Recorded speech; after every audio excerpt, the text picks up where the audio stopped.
இன்னைக்கு டேஸ்டியான ஒரு டெசர்ட் பண்ண போகிறேன். ரொம்பவே சிம்பிளாக ஈஸியாக பண்ணுற ஒரு ரெசிபி தான். இந்த சுவையான கேரட் கீர் எப்படி செய்கிறதுன்னு இந்த வீடியோவில் பார்க்கலாம்.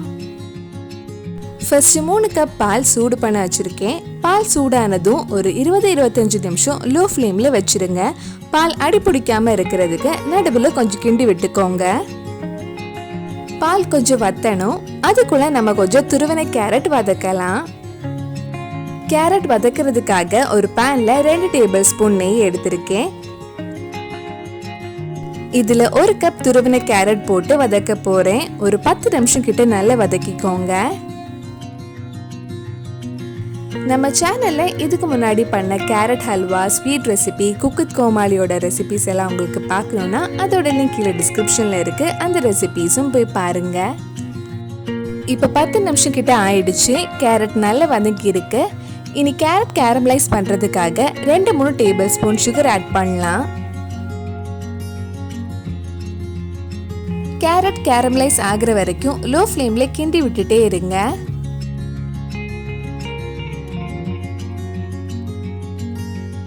கேரட் நல்லா வதங்கி நல்லா கேரமலைஸ் ஆகிருக்கு. இனி இது ஆஃப் பண்ணிடலாம். இப்போ நம்ம பாலும் வத்தி நல்லா ரெடி ஆயிருக்கும். இனி இந்த கேரட்டை பாலில் போட்டு மிக்ஸ் பண்ணலாம். நல்ல கலர் ஃப்ளேவர் கிடைக்கிறதுக்காக கொஞ்சமாக குங்குமப்பூ ஆட் பண்ணுறேன். இப்போ நம்ம வதக்கின கேரட் பாலில் போட்டு லோ டு மீடியம் ஃப்ளேமில் ஒரு 10 நிமிஷம் இருக்கட்டும். நல்லா மிக்ஸ் பண்ணி விட்டுக்கோங்க.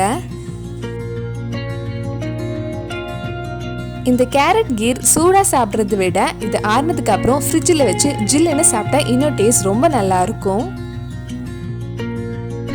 இதில் 1/4 கப் கண்டென்ஸ் மில்க் ஆட் பண்ணுறேன். உங்கள் இனிப்புக்கு ஏற்ற மாதிரி நீங்கள் ஆட் பண்ணிக்கலாம். கண்டென்ஸ் மில்க் ஈஸியாகவே வீட்டில் செய்யலாம். அதோட லிங்கும் கீழே டிஸ்கிரிப்ஷனில் கொடுத்துருக்கேன். கண்டென்ஸ் மில்க் பதிலாக நீங்கள் சுகர் மட்டும் ஆட் பண்ணலாம். ஆனால் கண்டென்ஸ் மில்க் ஆட் பண்ணால் நல்லா ரிச்சாக க்ரீமியாக இருக்கும். இது ஒரு வாட்டி மிக்ஸ் பண்ணி விட்டுட்டு இதில் 2 டேபிள் ஸ்பூன் சுகர் ஆட் பண்ணுறேன்.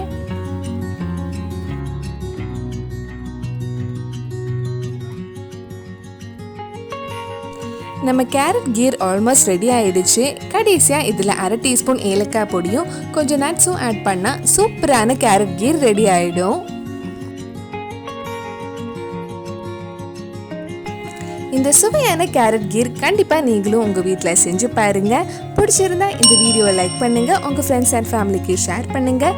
வேறு நல்லா குக் வித் கோமாளி ரெசிபி நம்ம சேனலில் ட்ரை பண்ணலான்னு கீழே கமெண்ட் பாக்ஸில் சொல்லுங்கள். நீங்கள் இன்னும் என்னோட சேனலை சப்ஸ்கிரைப் பண்ணலைன்னா மறக்காமல் சேனலையும் சப்ஸ்கிரைப் பண்ணுங்கள். கூடவே அந்த பெல் ஐக்கனையும் ப்ரெஸ் பண்ணால் நான் புது வீடியோ போட்ட உடனே உங்கள் ஃபோனுக்கு நோட்டிஃபிகேஷன் வந்துடும்.